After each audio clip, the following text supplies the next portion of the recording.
കേരള നിയമസഭാ തെരഞ്ഞെടുപ്പ് 2026 നടക്കാനിരിക്കുന്നത് ഒരു വളരെ കടുത്ത മത്സരമായിരിക്കുമെന്ന കാര്യത്തിൽ സംശയമില്ല.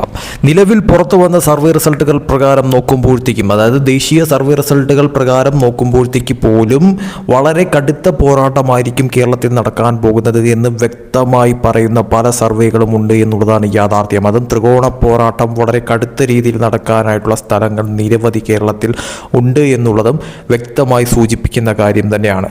അതിലെടുത്ത് പറയാനുള്ള കാര്യം, നമ്മളിപ്പോൾ നോക്കാനായി പോകുന്ന സ്ഥലം തന്നെയാണെന്ന കാര്യത്തിൽ സംശയമില്ല. അതായത് കേരളത്തെ സംബന്ധിച്ചിടത്തോളം 140 നിയമസഭാ മണ്ഡലങ്ങളിൽ പലയിടത്തും ത്രികോണ പോരാട്ടമായിരിക്കുമെന്ന കാര്യത്തിൽ സംശയമില്ല. അതിൽ ഏറ്റവും എടുത്തു പറയാനുള്ളത് തലസ്ഥാന നഗരി തിരുവനന്തപുരത്ത് പല സ്ഥലങ്ങളിലും ത്രികോണ പോരാട്ടങ്ങൾ കടുത്ത രീതിയിൽ നടക്കാനായിട്ടുള്ള സാധ്യതയാണ് കാണുന്നത് എന്ന് സർവേ റിസൾട്ടുകൾ പലതും പറയുന്നു. അതിൽ ഇപ്പോൾ നോക്കാനായി പോകുന്നതെന്ന് പറയുന്നത് കഴക്കൂട്ടത്ത് എന്താണ് സംഭവിക്കാൻ പോകുന്നത് 2026 എന്നുള്ളതാണ് നോക്കാനായി പോകുന്നത്.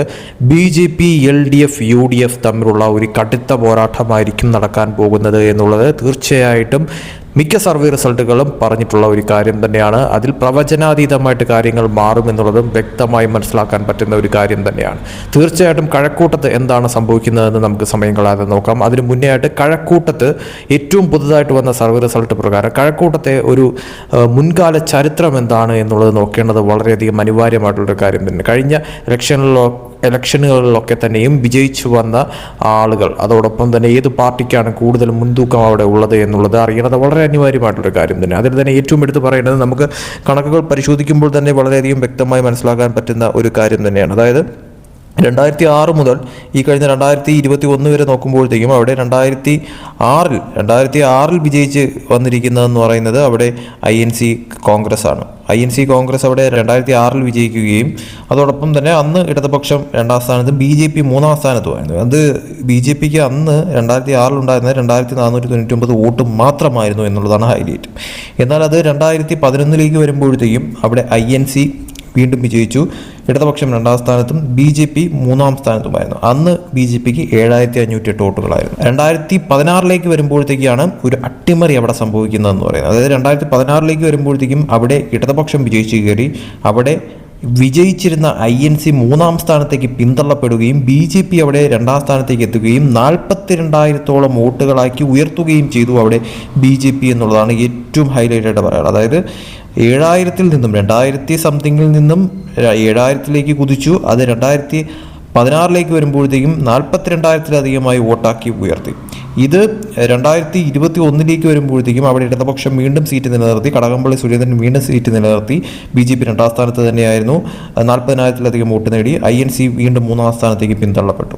ഇതാണ് അവിടുത്തെ ഒരു മുൻകാല ചരിത്രം എന്ന് പറയുന്നത്. അവിടെ കോൺഗ്രസ് ഭരിച്ചിട്ടുണ്ട്, ഇടതുപക്ഷം ഭരിച്ചിട്ടുണ്ട്. BJP കഴിഞ്ഞ 10 കൊല്ലത്തിനുള്ളിൽ വളരെ വലിയ തോതിലുള്ള ഒരു തേരോട്ടം ഉണ്ടാക്കിയിട്ടുണ്ട് എന്നുള്ളതും വ്യക്തമായി പറയാൻ പറ്റുന്ന ഒരു സ്ഥലമാണ് കഴക്കൂട്ടം എന്ന് പറയുന്നത്. അതായത് അവർ 2ാം സ്ഥാനത്ത് അവിടെ ഏറ്റവും വലിയൊരു പോരാട്ടം നടത്തുകയും അതോടൊപ്പം തന്നെ ഒരു ത്രികോണ പോരാട്ടമായി കഴക്കൂട്ടം മാറുന്ന തരത്തിലോട്ടും കാര്യങ്ങൾ എത്തുകയും വിജയിക്കാൻ സാധ്യതയുള്ള തരത്തിലേക്ക് BJP അവിടെ ഉയരുകയും ചെയ്തു. ഇത് 2024 പാർലമെന്റ് ഇലക്ഷൻ വരുമ്പോഴത്തേക്കും കഴക്കൂട്ടത്ത് BJP 1ാം സ്ഥാനത്തെത്തുകയുണ്ടായി. അതായത് രാജീവ് ചന്ദ്രശേഖർ അവിടെ 1ാം സ്ഥാനത്തെത്തുകയുണ്ടായി. അപ്പോൾ ഇത് 2026 വരുമ്പോഴത്തേക്കും എന്താണ് സംഭവിക്കുന്ന മാറ്റങ്ങൾ എന്നുള്ളത് തന്നെയാണ് ഏറ്റവും പ്രധാനപ്പെട്ട ചോദ്യം എന്ന് പറയുന്നത്. തീർച്ചയായിട്ടും സർവേ റിസൾട്ടുകൾ സൂചിപ്പിക്കുന്ന പ്രകാരം കഴക്കൂട്ടത്ത് പലതരത്തിലുമുള്ള അട്ടിമറികൾ സംഭവിക്കാനായിട്ടുള്ള സാധ്യതയുണ്ട് എന്ന് തന്നെയാണ് കണക്കുകൾ സൂചിപ്പിക്കുന്ന ഒരു കാര്യമെന്ന് പറയുന്നത്. അതായത് അവിടെ ഒരു ത്രികോണ പോരാട്ടം പ്രവചനാതീതമായിട്ട് കാര്യങ്ങൾ മാറുമെന്ന് തന്നെയാണ് കണക്കുകൾ സൂചിപ്പിക്കുന്ന ഒരു കാര്യമെന്ന് പറയുന്നത്. അതായത് നിലവിലത്തെ സാഹചര്യത്തിൽ അവിടെ നേരിയ തോതിലുള്ള ഒരു മുൻതൂക്കം BJPക്ക് നൽകുന്നു എന്ന കാര്യം ഇപ്പോൾ മനസ്സിലാക്കാൻ പറ്റുന്ന ഒരു കാര്യം തന്നെയാണ്. അതായത് സർവേ റിസൾട്ട് നോക്കുമ്പോഴത്തേക്കും ഒരു ത്രികോണ പോരാട്ടം പ്രവചനാതീതമായിട്ട് കാര്യങ്ങൾ മാറും. ഒരു ടൈറ്റ് ഫൈറ്റാണ് അവിടെ നടക്കാൻ പോകുന്നത്.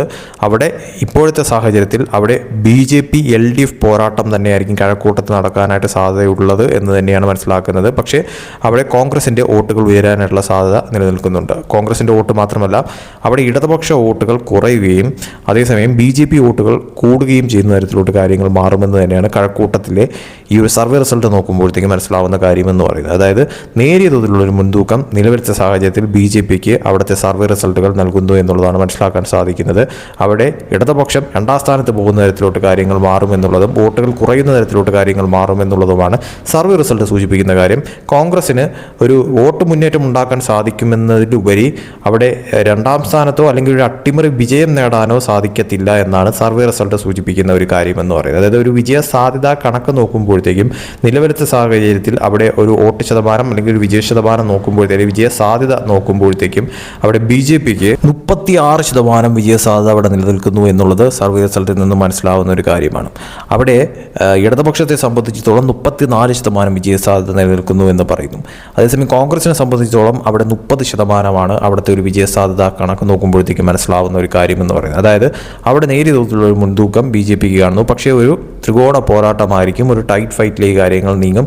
പ്രവചനാതീതമായിട്ട് കാര്യങ്ങൾ മാറിയാലും അത്ഭുതപ്പെടാനില്ല എന്ന് വേണം നിലവിലത്തെ സാഹചര്യത്തിൽ ഈ ഒരു സർവേ റിസൾട്ട് പ്രകാരം മനസ്സിലാക്കാൻ പറ്റുന്ന ഒരു കാര്യമെന്ന് പറയുന്നത്. എന്തായാലും കഴക്കൂട്ടത്തെ സംബന്ധിച്ചിടത്തോളം തീർച്ചയായിട്ടും പല അട്ടിമറികളും സംഭവിക്കാനുള്ള സാധ്യതയുള്ള ഒരു തെരഞ്ഞെടുപ്പാണ് ഇതെന്ന കാര്യം സംശയമില്ല. അവിടെ എല്ലാ സ്ഥാനാർത്ഥികളെയും ഇപ്പോൾ അനൗൺസ് ചെയ്തതിൽ പിന്നാലെ, അതായത് BJP സ്ഥാനാർത്ഥിയായിട്ട് അവിടെ മുരളീധരനാണ് നിൽക്കുന്നത്. മുരളീധരൻ, കടകംപള്ളി സുരേന്ദ്രൻ കമ്മ്യൂണിസ്റ്റ് പാർട്ടി സ്ഥാനാർത്ഥിയായിട്ട് വീണ്ടും നിൽക്കുന്ന തരത്തിലോട്ട് കാര്യങ്ങൾ മാറുന്നു. അതേസമയം അവിടെ INC കോൺഗ്രസിൻ്റെ സ്ഥാനാർത്ഥിയായിട്ട് ശരത് ചന്ദ്ര പ്രസാദ് അവിടെ നിൽക്കുന്ന തരത്തിലോട്ട് കാര്യങ്ങൾ മാറുന്നു. അപ്പോൾ ടോട്ടൽ നോക്കിക്കഴിഞ്ഞാൽ കഴക്കൂട്ടത്തെ സംബന്ധിച്ചിടത്തോളം വളരെ വലിയ തോതിലുള്ള അട്ടിമറികൾ സംഭവിക്കാനായിട്ടുള്ള സാധ്യതകൾ നിലവിൽ നിലനിൽക്കുന്നുണ്ട്. അതുകൊണ്ട് തന്നെയും തീർച്ചയായിട്ടും എന്താണ് സംഭവിക്കാൻ പോകുന്ന അട്ടിമറികൾ, അവിടെ ഇടതുപക്ഷത്തെ ആ ഒരു നേട്ടം കൈവരിക്കാൻ സാധിക്കാത്ത വണ്ണമുള്ള ഒരു മുന്നേറ്റം BJPക്കോ കോൺഗ്രസിനോ ഉണ്ടാക്കിയെടുക്കാൻ സാധിക്കുമോ, ഇടതുപക്ഷത്തിന് ഒരു ഹാട്രിക് വിജയം നേടിയെടുക്കാൻ പറ്റാത്ത വണ്ണമുള്ള ഒരു മുന്നേറ്റം അവിടെ BJPക്ക് ഉണ്ടാക്കിയെടുക്കാൻ സാധിക്കുമോ എന്നുള്ളത് കാത്തിരുന്ന് കാണേണ്ടത് അനിവാര്യമായിട്ടുള്ളൊരു കാര്യം തന്നെയാണെന്ന കാര്യത്തിൽ സംശയമില്ല. എന്തായാലും അവിടെ ഇടതുപക്ഷ വോട്ടുകൾ കുറയുമെന്ന് തന്നെയാണ് ഈ സർവേ റിസൾട്ട് പ്രകാരം മനസ്സിലാക്കാൻ പറ്റുന്ന ഒരു കാര്യമെന്ന് പറയുന്നത്. ഇടതുപക്ഷ വോട്ടുകൾ കുറയുകയും കോൺഗ്രസ് വോട്ടുകൾ ഉയരുകയും അതോടൊപ്പം തന്നെ BJP വോട്ടുകൾ ഉയരുന്ന തരത്തിലോട്ട് കാര്യങ്ങൾ മാറുകയും അവിടെ ഒരു അട്ടിമറി സാധ്യത നിലനിൽക്കുന്ന തരത്തിലോട്ടും കാര്യങ്ങൾ മാറുന്നു എന്നുള്ളത് സർവേ റിസൾട്ട് വളരെ കൃത്യമായി പറയുന്ന ഒരു കാര്യം തന്നെയാണ്. പക്ഷേ സർവേ റിസൾട്ട് ആയിരിക്കണമെന്നില്ല, ജനങ്ങളുടെ ഒരു യഥാർത്ഥ ഒരു റിയൽ വിധി എന്താണെന്നുള്ളത് നമുക്ക് കാത്തിരുന്ന് കാണേണ്ടത് അനിവാര്യമായിട്ടുള്ളൊരു കാര്യം തന്നെയാണ്. എന്തായാലും സർവേ റിസൾട്ട് പോലെയാണ് കാര്യങ്ങൾ വരുന്നതെങ്കിൽ ഇടതുപക്ഷത്തിന് ഒരു തിരിച്ചടി ലഭിക്കുന്ന തരത്തിലോട്ട് കാര്യങ്ങൾ മാറും, BJP അവിടെ നേട്ടം കൊയ്യുന്ന തരത്തിലോട്ട് കാര്യങ്ങൾ മാറുകയും ചെയ്യും.